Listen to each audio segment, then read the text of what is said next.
Hello everyone, welcome back to the Learning Curve SG, where we talk about anything and everything with regards to education.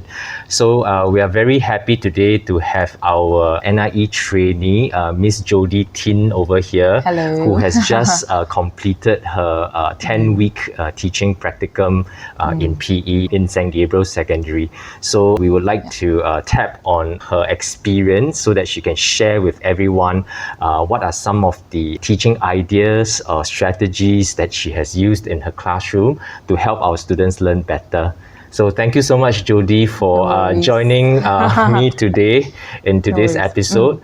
Yeah, so maybe let's cut to the chase and let me go into my first question for you. Over the past 9 to 10 weeks in this school, how has your experience been with our school, St. Gabriel Secondary? Can you let our audience perhaps know your feelings? Sure. Throughout the 9 to 10 weeks here in St. Gabriel's, I've actually really enjoyed myself. Yeah, I was at the start I was a little bit more worried because when I was sharing with friends and families, especially it was an all-boys school, they were like, oh my gosh, please, take care. They were a bit more worried. Yeah, but when I came here, I think it was quite the opposite actually. All right. Yeah, the boys were actually very respectful. Yeah, and it was not as what it seemed on the outside. Yeah, and I think I've also learned a lot from the colleagues as well as the students here in St. Gabriel's as well. Yeah, and I've come to realize that somehow actually teaching boys PE is a bit somehow I feel it's a little bit more enjoyable. Oh, all right. And sometimes because of boys, like, they're a bit more active, they're a bit more participative as well. So sometimes it makes the PE lesson a little bit easier to teach in that sense compared to previous experiences in co-ed schools, for example. All right, right. Yeah. Maybe can you share a little bit more why, on top of boys being more active, okay, why do you think teaching boys is a bit more enjoyable compared to a co-ed school? I think they don't they tend not to overthink as much as girls. All right, tend not to overthink. All right, okay. Yeah, they sometimes they take what you say at face value. So you ask them to run, they'll run, but as compared to maybe in co-ed schools or girls, they might tend to argue more, or they might tend to talk back a bit more. Okay. Yeah. In my past experience, they'll be, ma'am, I don't want to sweat, ma'am. Okay. Then, compared to boys, even though they really don't want to, they'll be like, okay, fine. Then they will just do it. Yeah. Right. So in that sense, it's a bit more enjoyable teaching in a boys' school. Right, yeah. I see. Yeah. In that sense, your observation is not wrong. In general, our boys tend to want to just get into the action and get into the thick of things by being hands-on. In the activities or their learning activities that they are supposed to be doing. And this has been corroborated by this risk survey which we have done with our Sec 1 and also Sec 4 boys over the years. Many of the classes indicated that they just want to do. All right, they are not especially very curious about what they are doing. But they just want to get into the thick of doing the things, the learning activities that they are supposed to do, which is good. Yeah, which is good. And it lends well into this particular pedagogical approach called experiential learning, where the students or the learners start by experiencing the learning activities, and after that we bring them back to reflect upon their actions. Which therefore helps them better in their learning. And in the boy-centric approach to education in the Montfortian schools, it is also highlighted that the students or the boys like to have more kinesthetic activities, and they are also more visual, in their learning. So having physical activities, meaningful physical activities, is always something that will help them learn about the curriculum that we want them to understand. Yeah. So you're not wrong by saying that. Yeah, sometimes they don't think too much. Yeah, because naturally they want to, be hands-on. Yes, They are more kinesthetic and more visual in their learners. But it doesn't mean that we only focus on that lah. Yeah, for sure. Yeah. So we will, after their experiences, physical experiences, we bring them back to help them think and help them reflect, because they need to develop critical thinking as well. Yeah. Yes. All right. Moving on to the next question. Can you share with our audience also what have you tried to help create a more positive class culture to make learning more conducive for our boys in St. Gabriel Secondary? I think at the start, I tried to be a little bit nicer in terms of when I was giving out instructions or talking to the boys. But then I realized that there has to be some level of firmness and seriousness in the tone of your voice when you're giving out the instructions to boys lah. Yeah, especially. Yeah, to let them know that you are serious and that you mean business lah, for example. Okay. Yeah, that's what I've come to realize for the lower secondary. Yeah, it's not to say that we cannot be nice to them, but I think we can be nice to them outside of lesson or maybe even during lesson time. But yeah, I come to realize that especially at the start of the lesson, it's good to be a little bit more firm and a little bit more serious lah. Okay. Yeah, at the start of the lesson. Yeah. Then you slowly. Right. Yeah.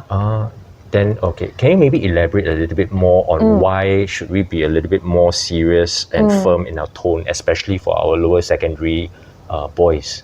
I think especially for lower secondary, if you tend to be a little bit too nice to them, maybe because they are not as mature as maybe the upper secondary boys, for example, they might overstep boundaries. Yeah, the teacher-student relationship boundaries. They might overstep it. And they might start treating you as a friend if you are too nice to them, or they might start arguing with you like, oh ma'am, I don't want ma'am. Yeah. If you are a little bit more firm, they might not try that much with you. Yeah. Okay. Yeah. I think rightfully so. I mean, boys, when they are, or not even boys, any student who are at 13 or 14, they are less mature. Right. And for boys especially, they might be even lesser in maturity compared to girls at 13 or 14, because their brains develop a little bit differently. Yeah. So their fight or flight response for boys is a little bit more heightened compared to girls. And therefore, like what you rightfully mentioned, the tone and the words that we use should be a little bit firmer, for the students, so that they understand, where are the parameters? Where are the parameters that they should be looking out for? And all this is for the purpose of making the classroom environment safe for the students to take risks and make mistakes. Yeah, going back to the earlier being more hands-on, and they like to do things first, before thinking through what they are doing.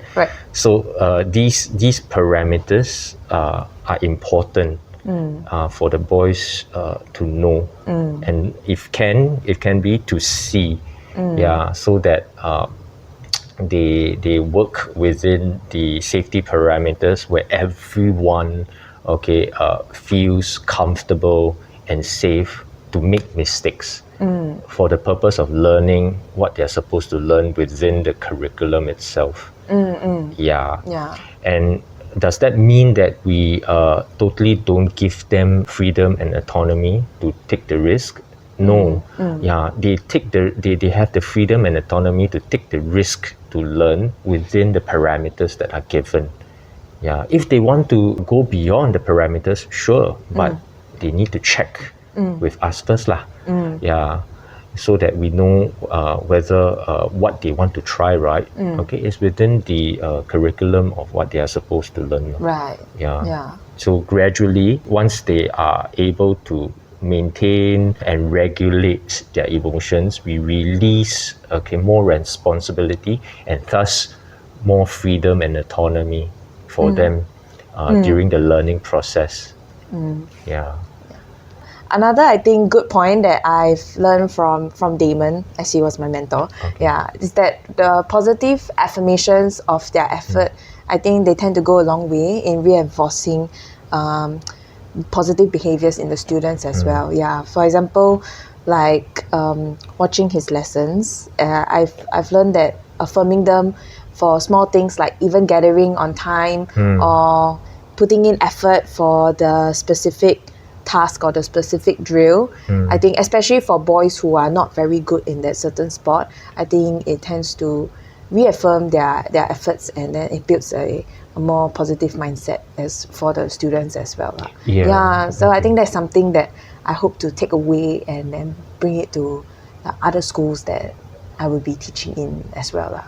Oh, okay. Okay. No, this is something that I think that I don't see that I don't see very often in NIE or perhaps in other schools where small things like asking them together, like okay, we just ask them together, then that's it. They come within the time and then that's that.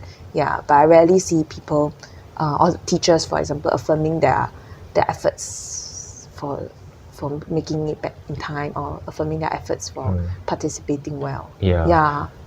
So I mean, I used to take for granted that when students perform well, right, it's expected of them. Right, I think that's the mindset that some of us have. Yeah, when students try and take risks, to learn something, they inevitably make mistakes. Right. And at the point when they make mistakes, right, sometimes they can be quite disappointed and to a certain extent dejected, when they fail. But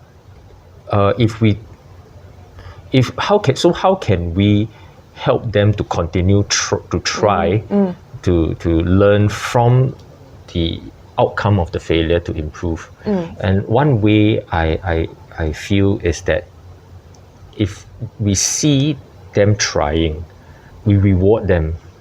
We reward them with our praise towards what? Towards the effort that they have actually done to try to learn something and make mistakes in the process of learning something.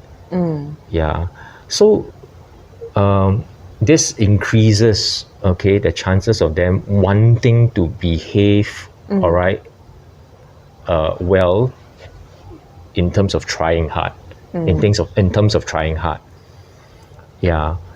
I know it's not easy because it's difficult for us to see effort sometimes. Sometimes. So I do try to make an effort to reward and praise them for trying. And this has implications. It helps them to develop a little bit more resilience in them, which is a value that our education system wants our students to have.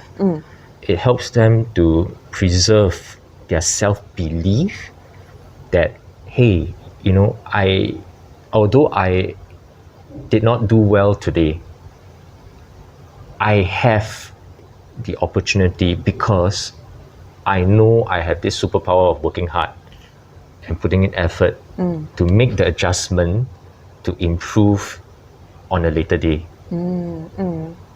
So this is why I praise the effort, even for small little things like gathering on time, even for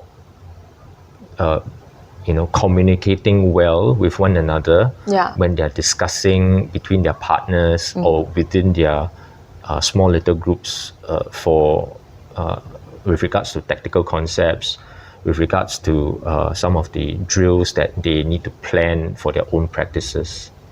And I hope that you can take this away and, like what you said, really try it out in the new school that you're in.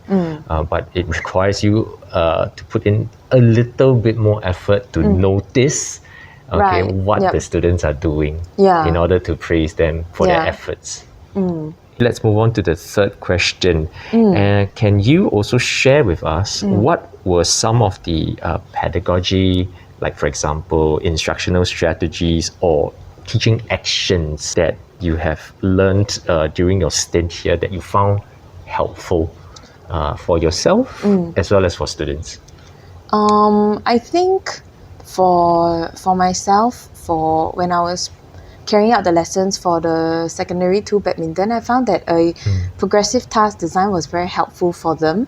For example, starting with a warm-up, then the specific drill for the learning outcome, then we go into the gameplay.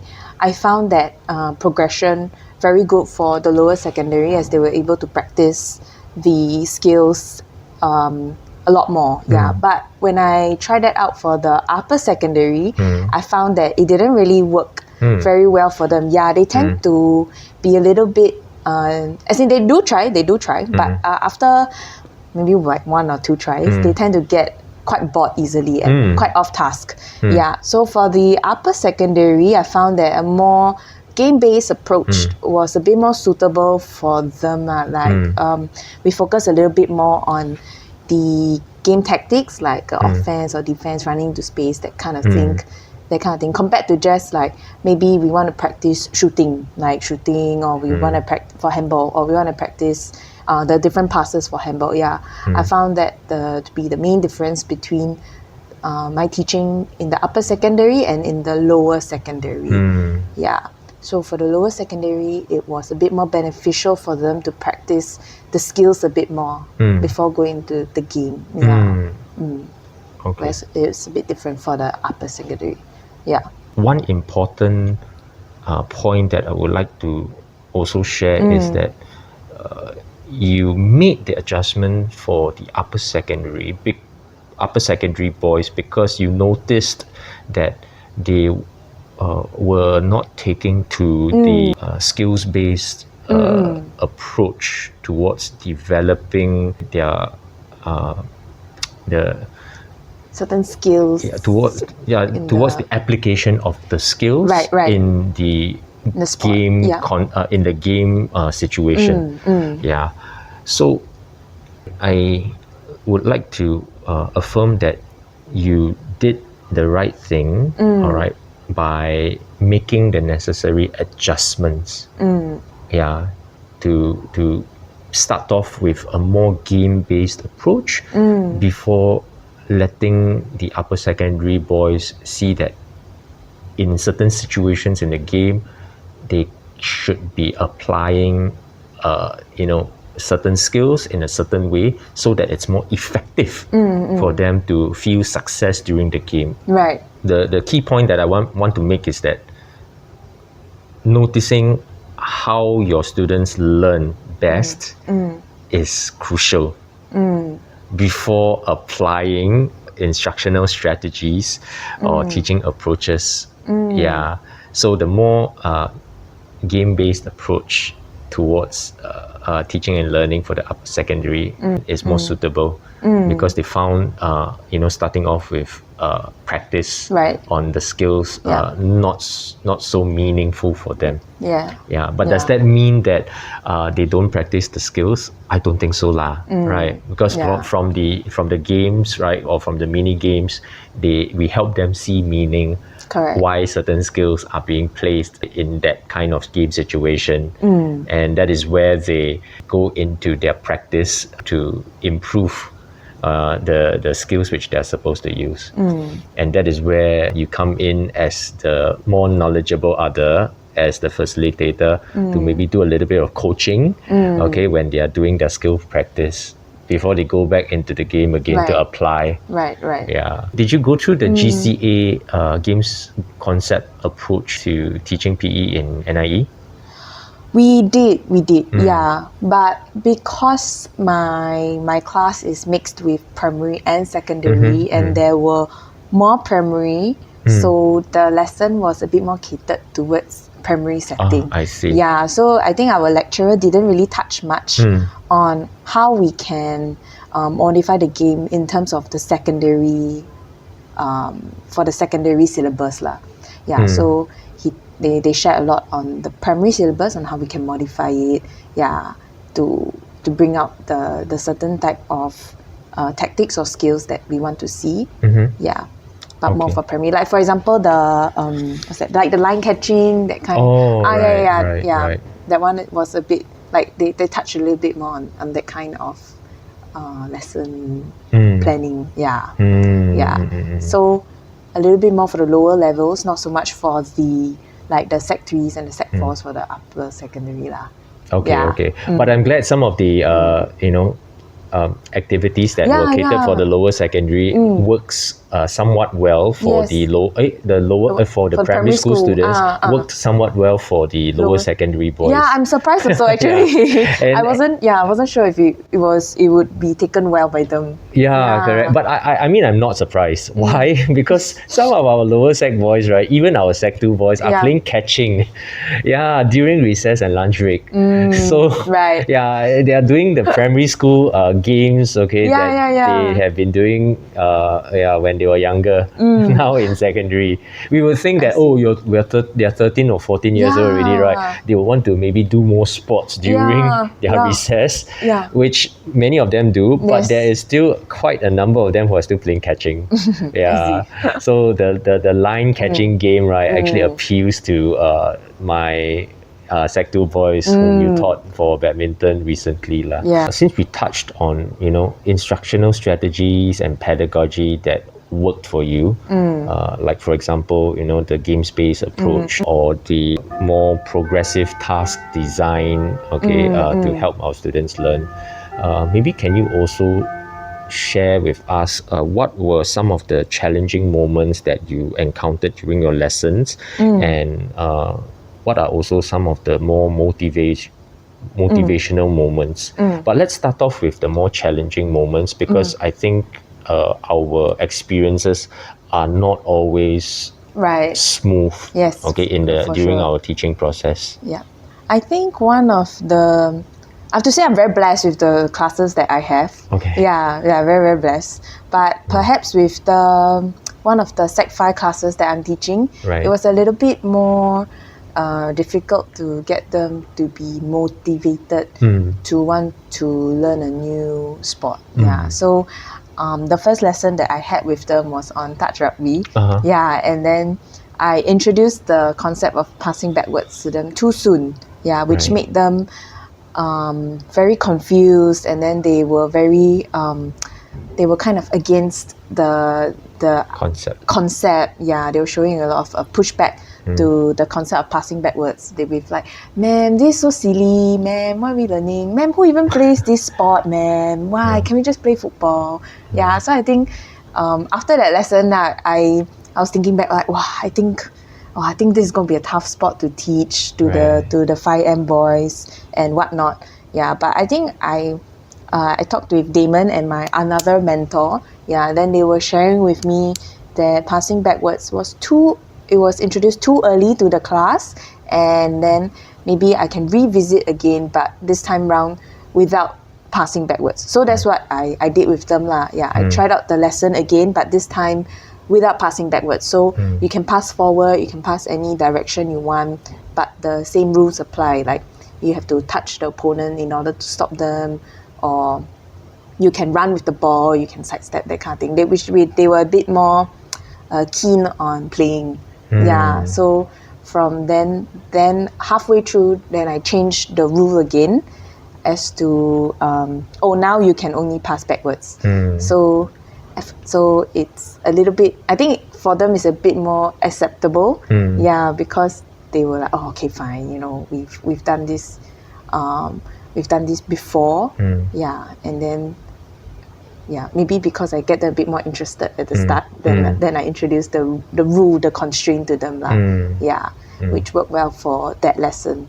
Yeah, but in the next few lessons, I realized that because 5N is a very, very small class with only 15 boys, sometimes it's a bit hard to get them to do certain tactical gameplay. For example, maybe I want to focus more on drawing the defender and passing off in a 2v1 situation or in a 3v2 situation in touch is a bit difficult because the class is so small. Maybe they try once or twice and then they get very bored very fast. Yeah, they try once or twice and they say, okay, done, like, can we move on?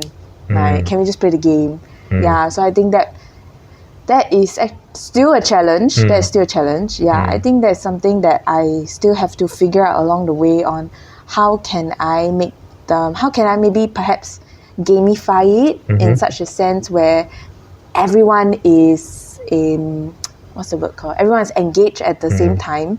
Yeah, because maybe I feel sometimes when the numbers are so small, they tend to be a little bit less motivated. I'm not too sure, compared to when the class is bigger and then they see more of their friends trying out, then perhaps they want to try out as well. Yeah, when the class is so small and then 3 people say I don't want to do, perhaps it affects the mindset. It affects the rest. The rest, because 3 out of like 10 is quite a big number of students already. So that is something that I still am struggling with on how to really get them to practice the drill or the task such that we can hit the learning outcome, for example. Kudos to you. When I visited your lesson, when your NIE supervisor was actually having your observation, I saw your 5N boys being able to play the touch rugby game quite well. They were doing their side passes or backward passes and forward runs. Yes. So that was probably in your 3rd week in school, and to have the Sec 5 boys being able to do that is already a pretty big achievement. So I think you should give yourself a pat on the back. And as I mentioned before, you were able to quickly diagnose the fact that the upper sec boys are not so interested to start with practicing with backward passing before going into the game, and they want to experience the game initially, and then they also found that the backward pass, when you introduce them the game initially, being not meaningful for them. Why is that so? Okay, first, for them to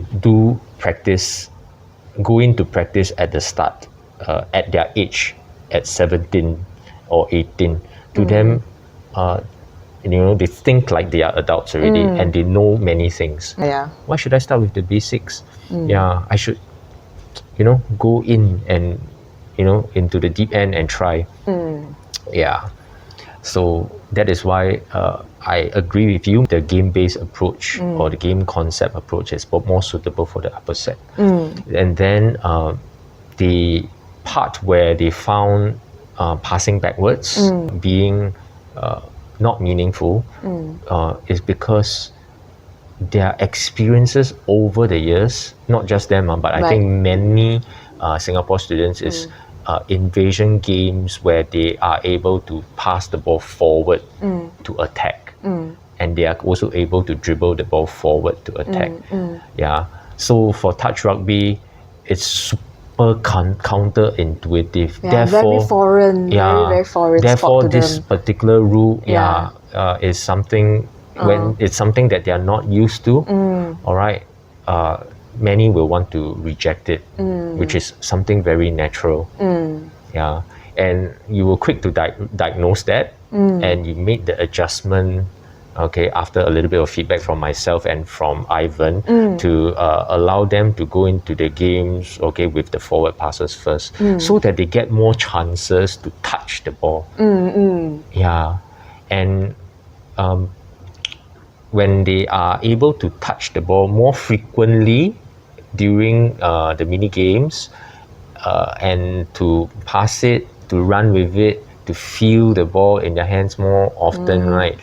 That is where we gradually let them try out backward passing or side passing. Yeah, and that is where they find more acceptable because they are more comfortable with the ball already. Right. Yeah, because the ball is also a very weird shape. Yes. It's more oval in nature. Yeah. So I'm not sure whether that's the right term to use but basically it's different from all the other balls that they have encountered with. So once they are used to the touch of the ball, after maybe 2 lessons, then the introduction of the backward pass and the side pass becomes more acceptable. For them. And then slowly, they will then integrate this idea of backward passing or side passing, in their game which I saw that you were able to successfully let them do so, because you managed to let them accept this particular rule. But I have to say, they learn very fast. Like in general, the boys here in this school, they learn very fast. Yeah, because they are very active. Because they are very active, they play a lot of ball games. Yeah. So I think another way to make touch rugby more acceptable for the upper sec boys is to let them know they can still do forward running with the ball. And this is a similar concept for them when they dribble a basketball forward, when they dribble a football forward. So when they are able to make this link, in terms of similarities, then they will say, even for touch rugby, there is something similar to a game like basketball or football. Where there is forward movement with the ball. They say, so actually rugby is not too different in that sense to other invasion games. It's just that I need to pass the ball backwards. That's all.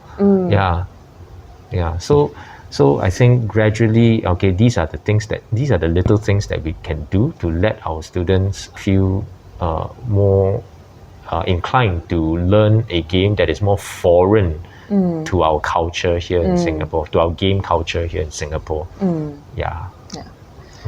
But with that being said, I think one of the more motivating moments that I had was from actually this 5N class. After again, I taught the 5N boys. After I taught the touch rugby lesson, I thought like, I thought the whole class hates touch rugby and whatnot. But actually there was one student who showed a lot of interest and a lot of potential in the sport as well. Then he came up to me and then he was asking me a lot more about touch rugby or rugby in general. Then I was sharing with him that, hey Darwish, actually I see that you pick up the sport very fast and that you're actually very, very good in the sport. I say, would you actually next time, actually this is something that you can consider? Then he said, actually I will consider this next time.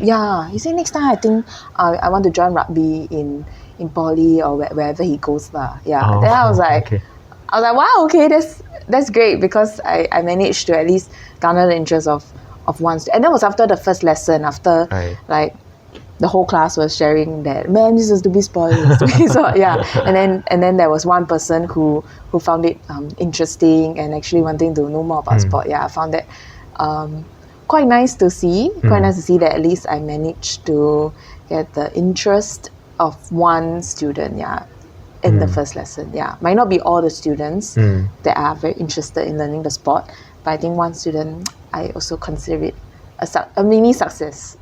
True, that's true. And I think we start off with maybe for such a situation, one influencing one to two students at a time, and I can see after like maybe a few weeks, you manage to influence the entire class, although a small class, to want to actually play the game. And hopefully they can continue like what Darwish intends to do to play that game when they are in poly or university, so that they can remain active for many years to come. Yes. And this is one of the objectives of why we get students to be physically educated. I think another motivating factor is actually the interactions that I have with students here. Yeah, previously in my contract school in primary school, there was a colleague who shared something with me. He said, don't stay in the school because of the colleagues or because of your friends. Stay in the school because you like the student profile and you like the group of students. Yeah. And then back then I just cannot understand. Back then I was like, what do you mean? Right. I was like, are you like for reals? Yeah, because I was having a hard time in primary school. Yeah. And then colleagues and friends were the one who were supporting me and giving support halfway, like throughout the way. Yeah. So I was thinking, I cannot, like, if it's not my colleagues, then I don't think like I can do it. Yeah. But I think coming here, I finally understand what he means now. Yeah. But if you are teaching the right age group that you have passion for, I don't think you will find it a chore to to teach them or to even interact with them. Yeah. This was something that I've come to realize in the 10 weeks here. Wow. Powerful sharing. And I agree with you. And why is that so? Because I've always advocated this belief that if we are able to help our students enjoy their learning, there will be a higher chance for us to be able to enjoy our teaching. Yeah, that's true. And this helps us to continue to want to be in the teaching service. Yeah. So hopefully you can take away this idea, because this interaction cycle between you and the students is a powerful engine that will always provide you with the energy needed to stay motivated to enjoy your teaching. Yeah, like what you mentioned, the joy in seeing them learn. I think that was something that was quite fulfilling and motivating to see also. Correct. Yeah. That gives you the energy. Yeah. And then you channel this energy into your planning, and then you again, get them to try out the activities that you have planned. Okay, you channel that energy back to them again, and then they channel that energy back to you again. Right. So it will this continuous cycle, will always keep you motivated. Yeah, that's true. Yeah. All right. Thank you for sharing. No worries. I think we have come to the last part of our episode, and I think in every episode I would ask my guests to share something, to share one thing. So maybe can you share with our audience, one word of encouragement or a piece of advice that you would like to share with our beginning teachers? Oh, okay. Yeah. I think I've come to realize that there is no perfect school out there. All right. Yeah, every school has its pros and every school has its cons. I think it's important to find joy and meaning in whichever school that you are placed in. Yeah. And in times of trouble, always seek help. 加油. Push on. Okay. Yeah. Thank you very much. And I like the word meaning, which you have used, because the meaning gives us purpose. Yeah. So that purpose is another motivational factor for us, to want to continue doing what we are doing. Yeah. So thank you so much for taking time to share with us some of your experiences, so that you can inspire others to want to try out something with their own students as well. Yeah. So, thank you for having me. No, thank you. Thank you for having me. Yeah. I enjoy working with you also, because you have been really very proactive and helping me out in my lessons as well, which I truly appreciate. And that gives me motivation to want to keep on doing what I'm doing also. Yeah. So you were also an inspiration to me. Yeah, to be very frank. So thank you everyone for Thank you. listening in to today's episode. And if you like today's episode, please give a like, share, and subscribe so that more people can get to hear what Jodie has to share. So until the next time, see you and bye-bye. Bye.